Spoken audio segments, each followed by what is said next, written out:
Hello everyone. आज अपन लोग पढ़ेंगे, कल अपन ने पढ़ा था role of small scale industry, आज अपन पढ़ेंगे role of small business in rural India. Rural India में इसका क्या रोल है? सारे ऊपर के रोल कॉपी हो जाएंगे, थोड़े बहुत कुछ नए आ जाएंगे। जैसे वो भी एम्प्लॉयमेंट प्रोवाइड करता है, ये भी एम्प्लॉयमेंट प्रोवाइड करेगा। स्मॉल बिजनेस रूरल एरिया में क्या करेगा? एम्प्लॉयमेंट प्रोवाइड करेगा। ठीक है। Improve economic condition, economic condition improve करेगा, मतलब आर्थिक हालत सुधारेगा लोगों की। लिखा हुआ है, टिक लगाना।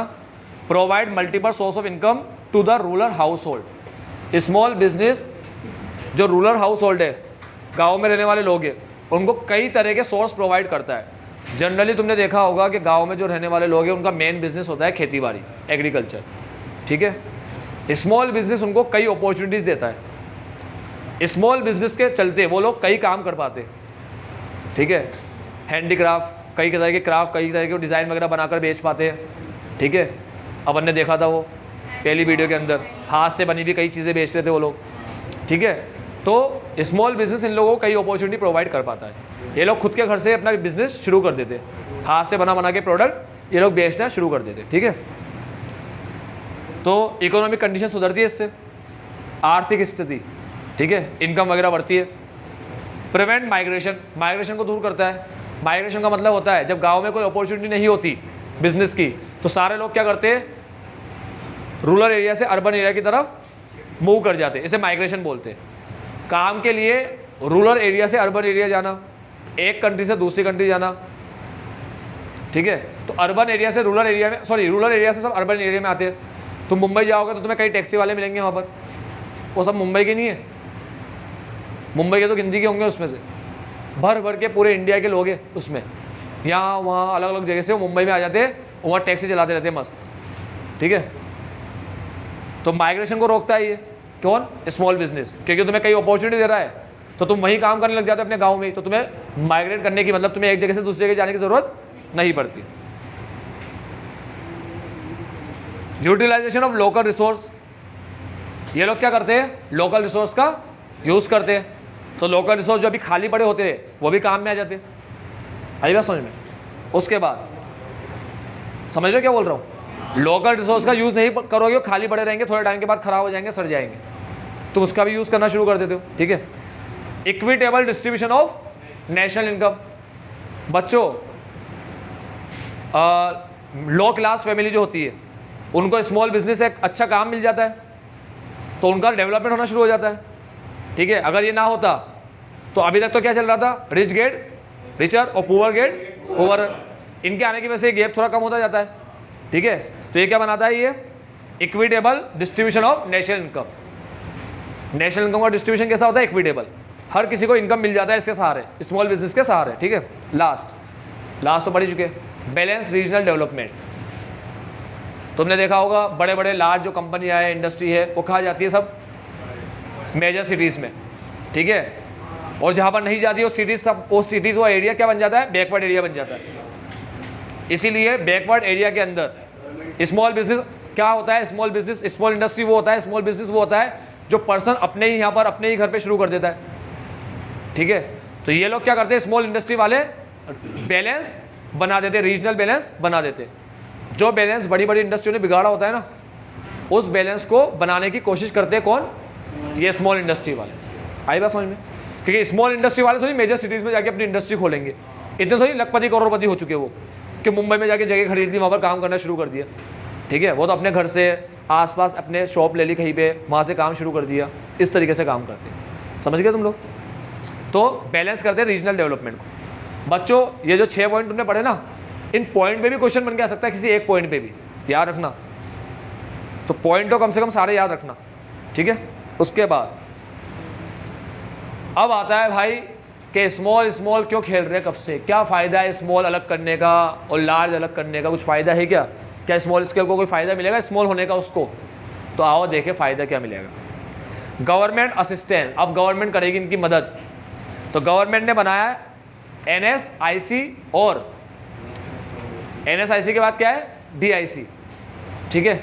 सबसे पहले पढ़ते हैं NSIC बनाया। NSIC national small industries corporation. Small scale industry के लिए गवर्नमेंट ने क्या बनाया, NSIC बनाया। अब ये NSIC क्या है और ये क्या करेगा वो देख लेते। NSIC गवर्नमेंट ने ये कब सेटअप किया, इसको 1955 में, 1955 में सेटअप किया। ठीक है, क्यों सेटअप किया, स्मॉल बिजनेस की मदद करने के लिए, to promote aid and foster the growth of small scale industry, small scale industry की SSI की मदद करने के लिए। ठीक है, SSI की सबसे बड़ी प्रॉब्लम पता है क्या होता है, उनके पास बड़ी बड़ी प्लांट एंड मशीनरी नहीं होती, उनके पास इक्विपमेंट नहीं होते। ठीक है, तो अब ये लोग देंगे क्या इक्विपमेंट, पढ़ते आगे। ठीक है, non availability of finance, finance की कमी होती है, पैसा नहीं होता बेचारों के पास, तो ये लोग अच्छी अपॉर्चुनिटी ले नहीं पाते। आज तुमने देखा होगा कई लोग जो जॉब कर रहे होते हैं ना, उनके पास अच्छी खासी नॉलेज होती है बिजनेस करने की, बिजनेस करने की अच्छी खासी नॉलेज होती है, मगर चक्कर ये है कि उनके पास पैसा रिसोर्सेस नहीं होता, तो बिजनेस अपना कर नहीं पाते। ठीक है, वो दूसरों के बिजनेस में ही काम करते रह जाते, दूसरों का ही ग्रोथ करते रह जाते, एक सैलरी ले लेते बस फिक्स उनसे। एक और बात बताता हूँ तुम्हें, कई बिजनेस ऐसा होता है जिसमें बॉस से ज़्यादा जो काम करने वाला नौकर होता है ना, वो जानता है, बॉस से ज़्यादा वहाँ नौकर जानता है काम करने वाला। ठीक है, कपड़े वगैरह की दुकान पे जाओगे, जूते वगैरह की दुकान पे, वो लोग बोलते हैं बॉस से बात, कपड़े दिखाने वाला, कि ये परचेसिंग वगैरह भी मैं करता हूँ और सेल का काम भी मेरा है।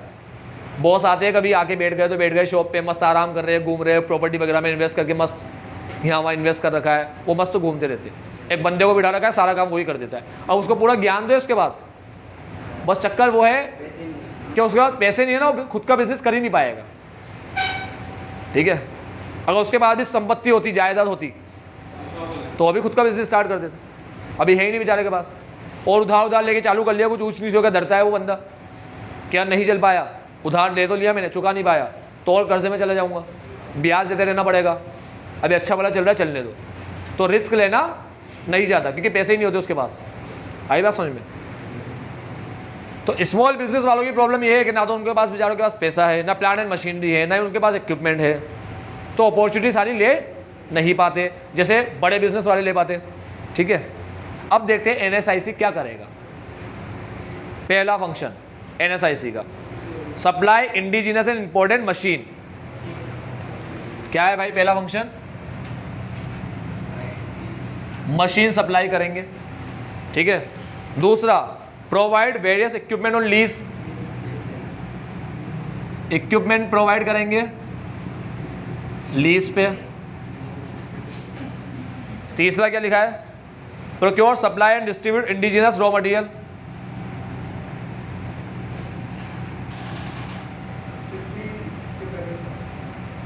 भेजू, supply raw material, raw material supply करते हैं,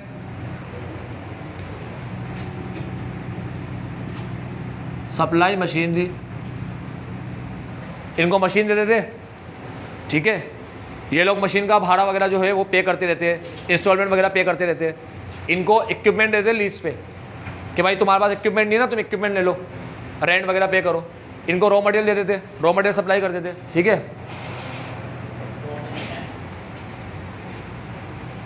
it export the product of small unit, इनके प्रोडक्ट को एक्सपोर्ट में हेल्प करते हैं। ठीक है, हेल्प इन एक्सपोर्ट, एक्सपोर्ट में हेल्प करते हैं। एक्सपोर्ट करना कोई बच्चों का काम नहीं है बच्चों, तो पता पड़ेगा आखिरी चैप्टर उसका ही है, जब आखिरी चैप्टर आएगा तो पता पड़ेगा एक्सपोर्ट होता क्या है, और लड़ी लग जाएगी एक्सपोर्ट प्रोसीजर की, पहले ये करो फिर ये करो फिर ये करो फिर ये होगा फिर ये होगा फिर ऐसा होगा फिर ऐसा होगा, इतना काम करना पड़ता है एक्सपोर्ट में। तो ये एक्सपोर्ट में हेल्प करते हैं। उसके बाद प्रोवाइड करते हैं टेक्नोलॉजी, टेक्नोलॉजी प्रोवाइड करते हैं। उसके बाद उसका अपग्रेडेशन में हेल्प करते हैं, अपग्रेडेशन में हेल्प करते हैं। उसके बाद एडवाइजरी सर्विस देते हैं। एडवाइजरी सर्विस का मतलब भाई देखो कोई दिक्कत आए तो मुझसे पूछ लेना, कोई प्रॉब्लम आए किसी काम वाम में तो मुझसे पूछ लेना, मुझसे समझ लेना, इसे एडवाइजरी सर्विस बोलते हैं। और लास्ट इंडस्ट्री का कंस्ट्रक्शन करके दे देते, इनके लिए इंडस्ट्री बना के दे देते। आओ बच्चों, अब देखो क्या करते हैं NSIC वाले।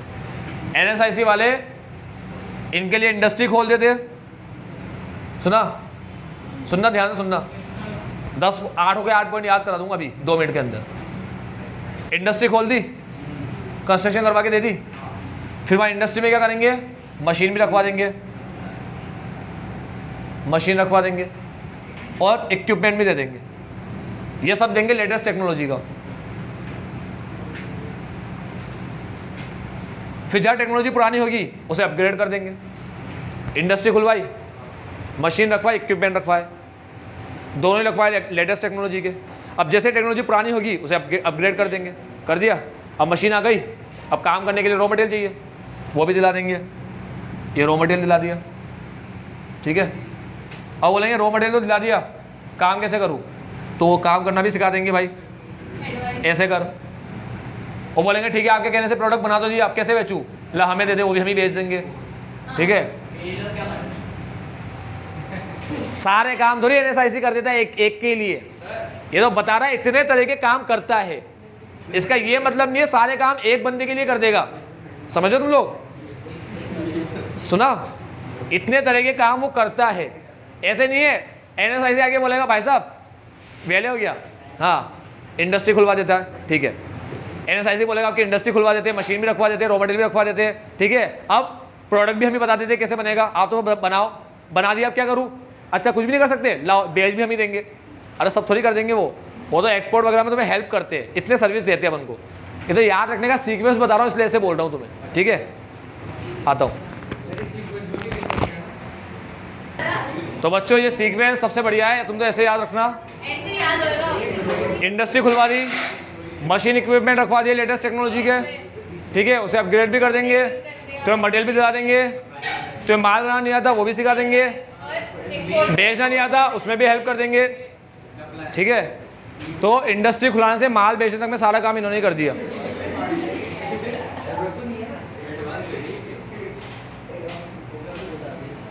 अब इसके बाद NSIC के बाद कौन आया,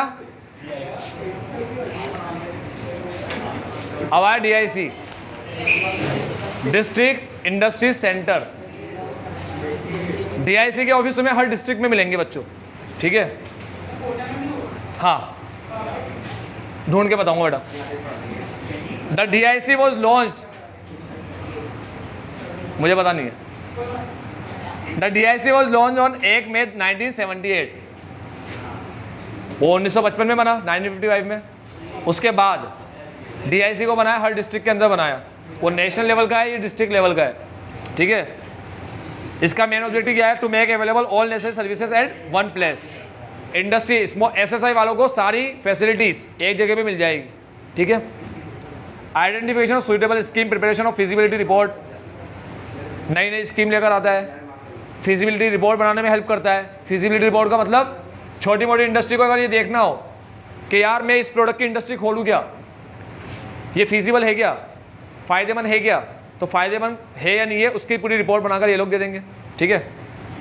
अरेंजिंग फॉर क्रेडिट, उधार के लिए तुम्हें उधार दिलवा देंगे ये लोग। मशीन इक्विपमेंट प्रोवाइड कर देंगे, रॉ मटेरियल प्रोवाइड कर देंगे, जो भी काम इसके बनने पड़े वो सारे काम लिखे हुए देखो यहाँ पर। And other extension services are the main activities undertaken by this centre. ये लोग तुम्हें उधार दिला देंगे, तुम्हें ये बता देंगे इंडस्ट्री खोलना सही है या नहीं है, तुम्हें मशीन दिला देंगे, इक्विपमेंट दिला देंगे, मटेरियल दिला देंगे, ठीक है। तो ये जो काम अब बनने पड़े NSIC के वो DIC भी करता है, ठीक है। अब लास्ट टॉपिक अपना, गवर्नमेंट इंसेंटिव टू हिली बैकवर्ड और रूरल एरियाज। बच्चों सरकार बोलती है यार तुम लोग किसी किसी एरिया में इंडस्ट्री खोलते ही नहीं हो, वो बैकवर्ड हो जाता है बिल्कुल ही, वहाँ भी जाओ इंडस्ट्री खोलो। लोग बोलते हैं अच्छा बैकवर्ड एरिया में जाके इंडस्ट्री क्यों खोले, क्या फ़ायदा है हमें। सरकार बोलती है फ़ायदे चाहिए ना, हम देंगे फ़ायदा। इन्होंने बोला बताओ भाई क्या फ़ायदा दोगे, कुछ फ़ायदा देते हो तो खोले हम लोग, और कहाँ खोले ये बता दो। बोला बैकवर्ड एरिया में जाके खोलो, रूरल एरिया में जाके खोलो ताकि वो उसका डेवलपमेंट हो, रूरल एरिया का, गाँव वगैरह का डेवलपमेंट हो। हिली एरिया में जाके खोलो जहाँ पर कोई नहीं खोलता इंडस्ट्री, वहाँ जाके इंडस्ट्री खोलो। बोला फ़ायदे चाहिए ना तुम्हें, फ़ायदा हम देंगे तुम्हें। हाँ बेटा बोल। हाँ वही तो। अब ये बच्चा यहाँ पर बैकवर्ड एरिया वगैरह में क्या होता है, रॉ मटेरियल वगैरह का प्रॉब्लम आता है। रॉ मटेरियल बहुत दूर से मंगवाना पड़ता है, आसपास के एरिया में मिलता नहीं है। दूर से मंगवा तो लिया भाई, अब क्या होता है रेलवे की फैसिलिटी नहीं होती, बस वगैरह से आएगा, अब आ भी जाएगा तो रोड खराब होता है, बस तुम्हारे यहाँ तक तो आ नहीं जाएगी, ट्रक तुम्हारे यहाँ तो आ नहीं जाएगा माल लेकर, ठीक है, और आने में दिक्कत आती है। तो ये इंडस्ट्री जब खुलती है ना बच्चों, वहाँ रोड बना देगी, ठीक है, रोड की फैसिलिटी सुधार देगी, नेटवर्क वगैरह के लग जाएंगे वहाँ पर, ठीक है, मोबाइल वगैरह के नेटवर्क की फैसिलिटी हो जाएगी वहाँ पर अवेलेबल, इलेक्ट्रिसिटी अच्छे से आने लगेगी, क्योंकि इलेक्ट्रिसिटी की प्रॉब्लम रही तो काम कैसे करेंगे वो लोग।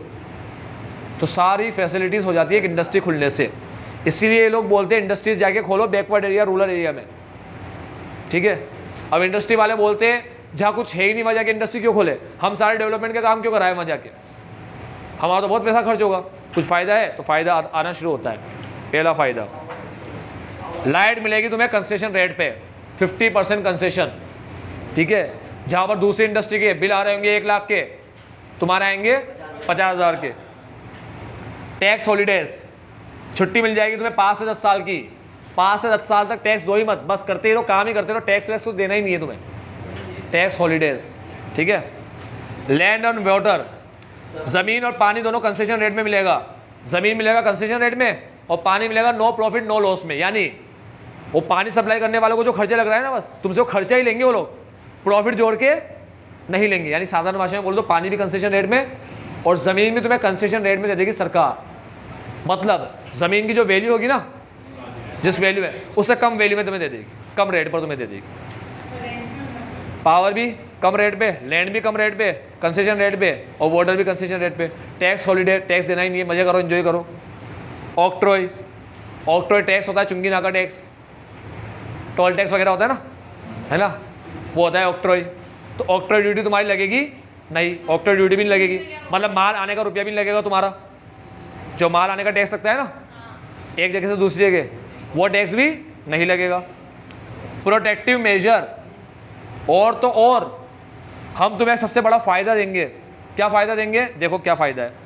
गवर्नमेंट ने रिजर्व कर रखा है 800 से ज़्यादा item for exclusive production by SSI and give priority in allocation of raw material machine. 800 से ज़्यादा आइटम ऐसी है जो सिर्फ एसएसआई वालों के लिए यही करेंगे वो काम, ठीक है, उनके लिए रिजर्व कर रखी है गवर्नमेंट। 800 से ज़्यादा आइटम के लिए सिर्फ उनको ही हेल्प करती है, एसएसआई वालों को ही, ठीक है। तो उनके लिए काम रिजर्व कर रखा है कि भाई ये काम सिर्फ तुम ही करोगे, तुम्हारे अलावा कोई भी नहीं करेगा। मार्केटिंग असिस्टेंस, एक और फायदा देती है गवर्नमेंट, लिखा है देखो क्या, मार्केटिंग असिस्टेंस में लिखा है preference is given to small enterprise. क्या मतलब बच्चों, सरकार के जितने भी डिपार्टमेंट है ना उनको भी तो चाहिए होता है, जैसे कंप्यूटर वगैरह पड़े होते हैं वहाँ पर, स्टेशनरी वगैरह पड़ी होती है, इनको भी तो सारी चीज़ें चाहिए होती है डिपार्टमेंट को चलने के लिए। सरकार की भी तो ऑफिस है, सरकार की भी तो बिजनेस है ना। तो ये ऑफिस, ये बिजनेस, ये डिपार्टमेंट वगैरह क्या करते हैं, इनको जो भी चीज़ चाहिए तो ये पहले किसको बोलते हैं, एसएसआई को। ये रो सरकार को ही बोल देगा। सरकार को जो भी आइटम चाहिए, सरकार को जो भी आइटम चाहिए वो पहले किसके पास जाएंगे खरीदने के लिए, स्मॉल बिजनेस के पास। इनके पास नहीं होगा तो फिर लार्ज के पास जाएंगे। मतलब पहले ये लोग अपना ऑर्डर किसे देंगे, स्मॉल इंडस्ट्री को, एसएसआई को देंगे, स्मॉल बिजनेस वालों को देंगे, ठीक है, हाँ गवर्नमेंट। तो इनको मजा आ जाता है, ये लोग सरकार के कई कॉन्ट्रैक्ट लेकर बैठे होते हैं, ठीक है। Preference is given to small enterprise by the government department making purchase. The government also help the small, हाँ गवर्नमेंट एक और मदद करती है इनका। गवर्नमेंट बोलते हैं हम एग्जीबिशन लगाएंगे, एक्सपो वगैरह लगता है ना, जब लोग अपना सब सामान लेकर आते हैं, वहाँ पर सारे लोग आए होते हैं, सब अपने अपने बिजनेस का सामान लेकर आए होते हैं, भाई हम ये बेचते हैं, हम ये बेचते हैं एक्सपो के अंदर। तो गवर्नमेंट इनका एग्जीबिशन लगाती है। एग्जीबिशन बताया ना तुम्हें, तुम्हारे स्कूल वगैरह भी उसी बार लगता है, ठीक है, लगा था अभी एरोड्रम में लगा था, ठीक। तो एग्जीबिशन समझते हो ना, कार का एग्जीबिशन लगता है दिल्ली के अंदर, जहाँ शानदार एक से एक कार आती है जिसकी शक्ल सिर्फ तुम्हें दिल्ली में ही देखने को मिलेगी, वो एग्जीबिशन में, ठीक है, कार एक्सपो में। उसके अलावा तुम्हें देखने को नहीं मिलेगी, ठीक है। वो जब कार का एक्सपो लगेगा ना वहीं देखने को मिलेगी, उसके अलावा तुम्हें देखने को नहीं मिलेगी, कि खरीदता कोई है नहीं भारत के अंदर। हाँ इनकम होनी चाहिए, पढ़ो लिखो और कमाओ। फाइनेंस में हेल्प करती है। मतलब तुम बैंक से लोन लोगे तो इंटरेस्ट तो बहुत दूर की बात रह गई, जितना रुपया लिया है ना वो भी पूरा देना नहीं पड़ेगा तुम्हें, समझे। सरकार बोलेगी कितने लिए, 20 लाख लिए, 10% कम देना, 2 लाख कम देना, 18 ही चुका दे, बस एंजॉय कर, समझे। उसके बाद लास्ट जीएसटी एग्जेम्पशन, ना तो इनकम टैक्स लगेगा ना जीएसटी लगेगा, जीएसटी में भी छूट मिल जाएगी, ठीक है। तो इतने सारे फायदे सरकार उसको दे रही है। Power free land, power concession rate में, लैंड कंसेशन रेट में, वाटर कंसेशन रेट में टैक्स नहीं देना, जीएसटी नहीं देना, ठीक है। लोन वगैरह तुम्हें कम में देंगे, ऑक्ट्रोय नहीं देना, ठीक है। इतने सारे तुम्हें फायदे, फाइनेंस कम रेट में मिल जाएगा, मार्केटिंग में तुम्हें हेल्प करेंगे, कुछ आइटम तुम्हारे लिए रिजर्व कर रखे हैं वो तुम ही बेच सकते हो बस, ठीक है। कल अपन टॉपिक पढ़ेंगे, उसका नाम है, कल के टॉपिक का एंटरप्रेन्योरशिप डेवलपमेंट, ठीक है। बड़ा ही शानदार टॉपिक है, मालिक बनना सीखेंगे कल से। आज के लिए इतना ही, bye, take care, have a nice day.